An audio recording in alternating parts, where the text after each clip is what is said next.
I grew up in southern Appalachia, deep in the hills of western North Carolina, about 30 minutes outside of Asheville. Those mountains are some of the oldest on Earth. Ancient stone, older than animal life itself. When land has been here that long, it carries strange things with it. Some of those things are good, some are evil. I had seen the harmless ones before. The Brown Mountain Lights, for example. They're not good, not bad, they just are. Sometimes, walking through an abandoned church near my parents' property, I'd feel a warm, happy energy, like the first perfect summer day. But what I'm about to tell you was not one of those things. It was something dark. About 10 years ago, I was in night school at Asheville Tech, studying automotive mechanics. I worked a part-time job during the day, then drove home late, usually around 10:30 p.m. That night, I stayed on I-40. I just wanted to get home and crash. No back roads, no detours. As I exited the interstate near my parents' place, the night suddenly felt wrong. The woods fell silent. Not a single cricket, not a single frog. The 24-hour truck stop by the exit was dark too, completely shut down. That never happened. I told myself it was a power outage. But deep down, I knew something was off. I rolled through the gears of my old 1973 Dodge pickup, trying not to make more noise than I had to. The stars were gone, unlike any Appalachian night I'd ever seen. As I rounded a sharp curve, I glanced toward a decaying barn I always noticed on that stretch. Then, something bolted across the road. A massive, sickly-looking dog. It darted 10 feet in front of my truck. My tires screamed as I slammed the brakes. The smell of burnt rubber filled the cab, and then another smell drifted in. Rot. The unmistakable stench of rotting flesh. I muttered, "Great, now I gotta tell someone I ran over their dog." Around here, that kind of thing could get you killed, depending on whose animal it was. I shifted into reverse and checked my mirror. And that's when I saw it. The dog stood up, not on 4 legs, on 2. It towered over 10 feet tall. Its shoulders alone were as high as the hood of my truck. My headlights revealed just enough. Its skin hung loose and gray, sagging from a thin, skeletal frame. Patches of fur clung to it like disease. Its arms were too long, dangling unnaturally low. And its head turned. The face was human, but shifting, the edges blurred, changing as though it couldn't hold a fixed shape. Its sockets were empty, just black holes where eyes should be. Its mouth stretched unnaturally wide, teeth spilling out in jagged, impossible angles. Too many, too sharp, too wrong. And then it looked straight at me. Not at my truck, not at my lights. It looked into me. For maybe 5 seconds, I couldn't move. I couldn't breathe. Then a porch light flicked on at a nearby house. The thing snapped its head toward the glow and bolted into the woods, upright like a man. I slammed the truck into gear and tore out of there. Tires screaming, gears grinding. I didn't stop until I was home. I loaded every gun I owned, locked every door, and sat in silence. Not even our dogs barked that night. Not a single creak from the old beams of the house. Nothing. Around 3 a.m., as I started to drift off, the smell came back. The stench of death. It filled the basement. And then, I saw it again. Through the glass doors of my dad's home office, at the edge of the forest, there it stood, motionless, staring at me. I flicked on the floodlights. Now it wasn't at the tree line. It was halfway between the woods and the house. Closer. I threw the door open and fired every shell I had into the night. The thing let out a scream, inhuman, like a woman being torn apart. Then it vanished into the trees. My parents came running, demanding to know what the hell I was doing. I lied and said it was just a bear in the trash. They didn't believe me, but the truth would have been worse. Years passed. I tried to forget, but I didn't. Not when I met my wife, Claire. Not when we moved just a few miles from where it had first appeared. Not when the smell came back. And definitely not when it followed us hundreds of miles away, across states to Delaware. Wherever I go, it finds me. And every time the dogs start barking at nothing, or that smell fills the air, I know it's back, and I know it won't stop. If you ever end up in the mountains after sundown, be careful, be respectful, and most importantly, don't touch the skulls. The first time someone told me that, I chalked it up to mountain superstition. I just moved to a tiny town tucked into the Appalachians, looking for a quieter life. A small house with forest for a backyard and neighbors a mile away sounded perfect. The porch creaked, the kitchen was cramped, but quaint, the realtors said, and I agreed. What sold me was the acreage. My own trees, my own trail, my own slice of quiet. The first week, I drove into town for groceries. Everybody knew everybody, except me. They were polite enough. Where you from? What kind of work? You planning to hike? The grocer, Mr. Harlow, bagged my things and watched me while I answered. Of course I'll hike, I said, laughing a little. Forest out back. Would be a waste not to. He nodded. Forest is fine in daylight. Just be home before sunset. Wild things start their shift then, or you might wander off a trail you think you know. Anything in particular to watch for? I asked. Black bears sometimes make noise and they'll usually run. Moose, foxes, boar, maybe wolves. Wolves, I said. I thought they were gone from here. He shrugged like I hadn't asked. Bring water. Pack out your trash. Take pictures, not flowers. Be respectful. He paused, then met my eyes a second too long. And if you see skulls or bones, don't touch them. If they're in your way, you go around. The moment stretched thin. Then he smiled like nothing had happened. Come back soon, he said. Specials every week. I should have listened better. At first, I only walked in late mornings. An old path hid behind my shed, overgrown but still there. Songbirds, chipmunks, ferns that brushed my calves, a dozen greens I didn't have names for. There was a split about a mile in. Left or right? I always turned back there. I didn't want to get brave and get lost. Work shifted my schedule, so I began hiking late afternoons. Same trail, same quiet, only less birdsong and long amber light through the trees.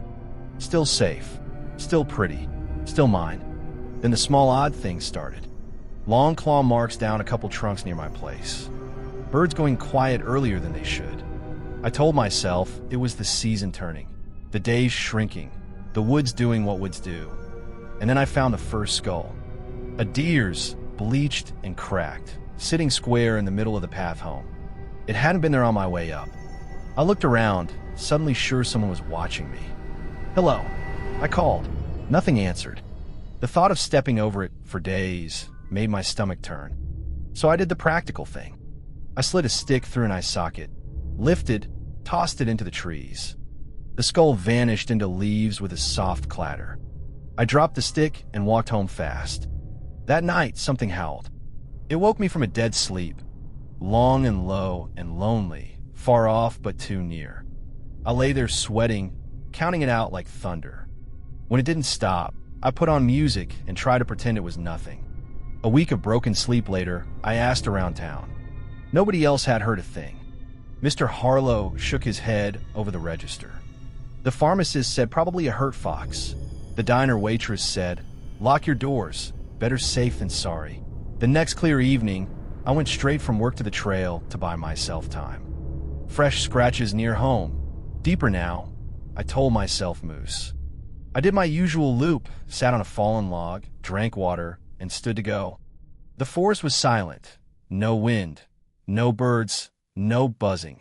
Just me and a wrong kind of quiet. I headed down and almost stepped on it. A moose skull this time. Antlers still on. White as chalk. Facing me. I scanned the trees for a prankster. Nothing but trunks and shadow. I remembered the grocer's warning and walked around it. Then I ran. It appeared twice more over the next days, always in my path, always watching. On the third time, I lost my patience. I grabbed it, heaved it into the brush, and sprinted home. I slammed the door, threw the locks, and stood in the kitchen trembling. I looked out at the backyard. No eyes, no movement, just that prickly feeling of being noticed. The howling didn't come that night. The porch did. Wood groaned, a step at a time, slow, deliberate wait. A low growl bled through the bedroom window. The curtain was shut, but the sound felt wrong. Animal, but not quite. Like a voice that had forgotten how to be a voice. The growling stopped. The howl that followed rattled the glass and something inside my bones. I fled to the bathroom, the one room without windows, shut myself in the tub, and shook until morning. It happened again, and again. Creaking boards, breath at the screens, the same peal of laughter in the howl. By the fourth night, wired on caffeine and fear, I drove into town at dawn and waited outside the grocery until Mr. Harlow turned the key. "You look like hell," he said, grabbing a case of canned peaches. "If you need sleep, see the doc." "Something keeps coming to the house," I said. "I think it's that wolf." His hands trembled. He called to the clerk, "Sarah, mind the front," and waved me through a back door into bright sun. He lit a cigarette. "I told you to mind the bones," he said. It kept showing up. I snapped. I ignored it, then I moved it, then. "Moose skull?" he asked. I nodded. "Before that, a deer. I used a stick." He shook his head. "Still counts, son." "When did the howling start?" "After the deer." He studied me, then ground his cigarette out and pulled another. "It's not a wolf," I said. He didn't answer for a long time. "Then, you did what I told you not to do. Now you've got a mess. Maybe not just yours." My anger flared. "I didn't do anything. You showed disrespect. You acknowledged them. That's enough in a place like this." "What are they?" I asked. He waved the question away. "Here's what you're going to do. Buy red meat. The bloodier, the better. Put it in your fridge. When the sun's going, you'll carry it up your path. Lay it down on the trail. As soon as you do, you run home. You don't look back no matter what you hear. Lock your doors. Pray it's enough. That'll fix it." "Nothing here's guaranteed," he said. "It's an apology, not a promise." I bought the meat. What else was I supposed to do? At dusk, I walked the path with a butcher's paper bundle in both hands. Scratches scored more trees than before. I laid the stakes down, thick, wet, dark, and turned to go. Growling rose behind me, close, heavy, eager. Then the sound of tearing, teeth shearing raw flesh. I didn't run. I flew. At the yard's edge, I made the mistake of glancing back. Something moved, fast, like it was healing me home. I lunged onto the porch, fumbled the lock, and threw my shoulder to the wood as the door shuttered. The front door handle jiggled. I sprinted for it, caught it just as it cracked inward, and slammed it, twisting the deadbolt with slick fingers. Silence. Then the growl again, circling. I crept to the back window and peeled the curtain. It walked on four limbs, but the front ended in hands, fingers splayed, nails long and black. Patches of coarse dark fur warred with stretches of pale, human skin. The back legs bent wrong. Every step made a wet, snapping sound, bones sliding where no joint should be. The head, a drawn, bloody muzzle too long for a wolf. Eyes that burned red like coals. Jaws that opened too wide. Teeth too many and too curved, polished with fresh blood. It looked up at me and smiled. A human curl pulled over an animal mouth. The growl stuttered. And then, high and bright and awful, it laughed. More eyes opened behind it in the trees. Red pairs, triple sets, a dozen blinking coals. Laughter rolled over the yard until it was the only sound in the world. I hid in the bathroom again and waited for daylight. When I finally stepped outside, the porch was crowded with skulls. Dozens, maybe 100. Some white as snow, some black with rot, some wet, still shining red, laid in small lakes of blood. Deer, moose, fox, things I couldn't name. One was human. I didn't run. I picked my steps like a contrite guest and drove into town. Mr. Harlow listened without interrupting, smoke hanging under the fluorescent lights. "I told you not to look," he said at last. "Now you made a mess. Not just for you, for everyone." My mouth went dry. "What do you mean, everyone?" "Because of your mistake, everybody heard them last night," he said. He pinched his eyes shut and lit another cigarette right there in the paper goods aisle. "What if I leave?" I asked. "Just go back to the city." He shook his head. "No running from a bell you rang yourself. You're going to help fix it." "Ow, a hunting party. Diner, sundown," he said. "You bring yourself, and you bring your nerve. We'll bring the rest." "Can they be killed?" I whispered. "We've done it before," he said. "You're not the first to ignore a warning. Won't be the last. But you made the trouble. You'll help end it. Do people not come back?" He flicked ash onto the tile. "Happens," he said. "This time doesn't have to be one of them." Then his eyes went hard. "Sundown, or we'll be hunting them. And you." We gathered at the diner when the sky went purple. They handed me a shotgun and ran me through loading, racking, breathing. "Don't chase into the dark," someone said. "Don't look up when they laugh," said another. The town priest moved down the line, touching cartridges with water and whispering. "They're called the Wolves of the Appalachian," Mr. Harlow said quietly beside me. "Not wolves like you think. They collect skulls. They could drag the unwary. They're like a voice that answers back." He checked my pockets, patted my shoulder. "Stay on my hip. Don't get clever. If you hear your name in your own voice, don't turn. I've never hunted in my life. That's why I'm writing this now, just in case. If I don't come back, there'll be a story to tell besides hunting accident. The sun hasn't quite slipped under the ridge. The priest is still blessing rounds. And out beyond the diner's windows, out where the mountains turn from blue to black, they're laughing again. I once had a close friend who lived for hiking. We'll call her Mara. If there was a trail in the Appalachian region, Tennessee, North Carolina, up into Virginia, she'd find it, hike it, and come back glowing. One summer, Mara decided to do a long stretch of the Appalachian Trail. Not the whole thing, just a strong section. Start at Springer Mountain in Georgia, finish near Shenandoah National Park in Virginia. I was thrilled for her.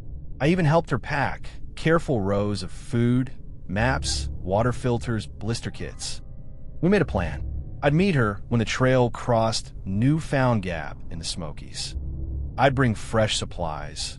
We'd hike a few days together, and we'd treat ourselves to a night at Mount Laurel Lodge. You know, one of those places you have to book months ahead. I drove her to the trailhead and watched her disappear beneath green leaves and early summer light, shoulder square, happy as I'd ever seen her. Over the next weeks, I got postcards from each resupply stop. On schedule, views are unreal. See you soon. Her last card arrived July 2nd. She was on pace to reach Mount Laurel Shelter by July 10th. Can't wait for hot coffee, real bed, your bad trail jokes. I kept the card in my pocket like a promise. The day came. My boyfriend, call him Cole, hiked up with me to the shelter so he could see me off with Mara before heading back down. The climb was long. The Smokies were a slow burn. Stone steps, steep air, and a view that punched the breath right out of you. We reached the desk at mid-afternoon.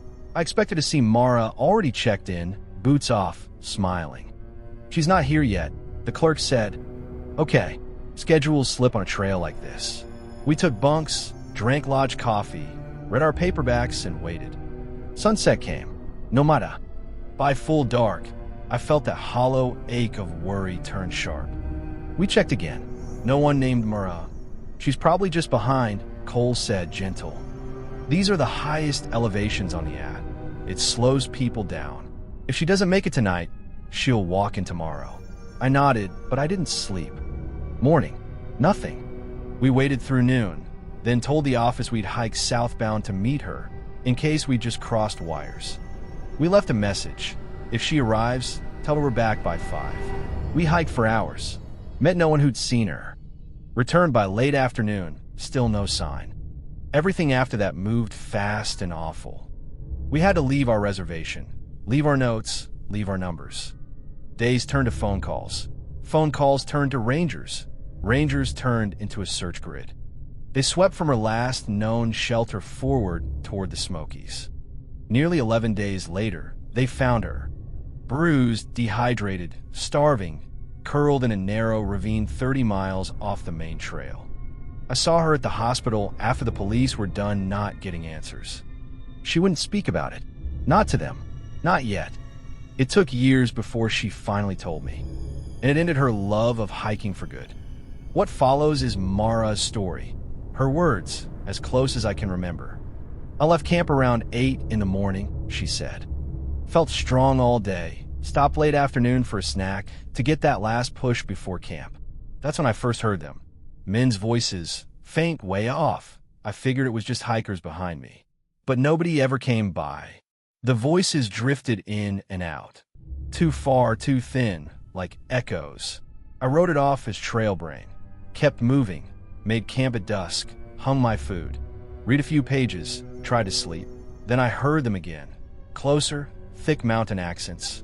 Couldn't make out words, just tone, just the fact of men. I waited for footsteps, for twigs, for a headlamp sweep through trees. Nothing. Silence and voices. I told myself I was imagining it. Slept anyway. Morning came with birds, breeze, and nests. Food wrappers shredded across the ground. The weird part? My pack was still zipped. No bite marks, no tears, just neatly opened, like hands. I tried to shake it off, hiked faster. Fewer people that day. Long green tunnels of trail. Midday, the voices came back and didn't go away. They matched my pace. If I slowed, they slowed. If I climbed, they stayed behind the ridge. Every time I turned around, trees. Empty trail. Wind. I decided not to camp. I'd push through the night. If someone was following me, pitching a tent made me a target. I walked by headlamp for hours. The voices faded. I started to think I'd shaken them. I stopped at a small clearing to rest. Didn't even pull the tent out. Just dropped my pack and Saturday. That's when a voice said, "There she is." I turned, hit them with my light, 2 men. Ragged, mud-streaked, unshaven, bare feet. Eyes wrong. Like hunger made into a person. I ran. I've never run like that. They followed, bare feet smacking the trail, breath like rasping saws. Over the next rise, I cut off the straight into brush. Branches tearing at my legs. Dark pressing in. I moved until I couldn't hear them. Then I crawled under deadfall and shook. For days, I stayed off the trail. I found creeks by sound. Sipped from cupped leaves. Rationed what little food I still had. Slept in ditches and laurel thickets. They were never far. Sometimes I'd hear them talking, laughing. Sometimes I'd see them through leaves.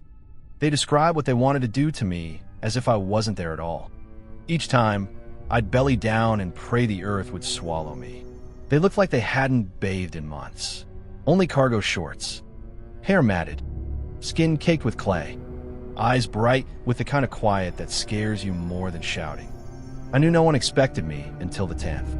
I knew help wasn't coming yet. So I learned the shapes of ravines by touch. I learned how to wait. And I tried not to die.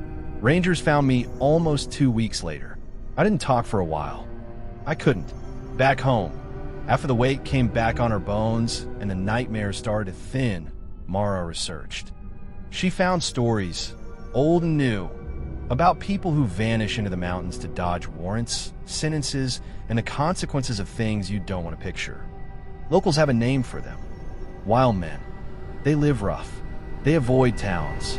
And sometimes they hunt what wanders alone. Since hearing her full story, I don't hike the deep backcountry the way I used to. Mara never went back at all.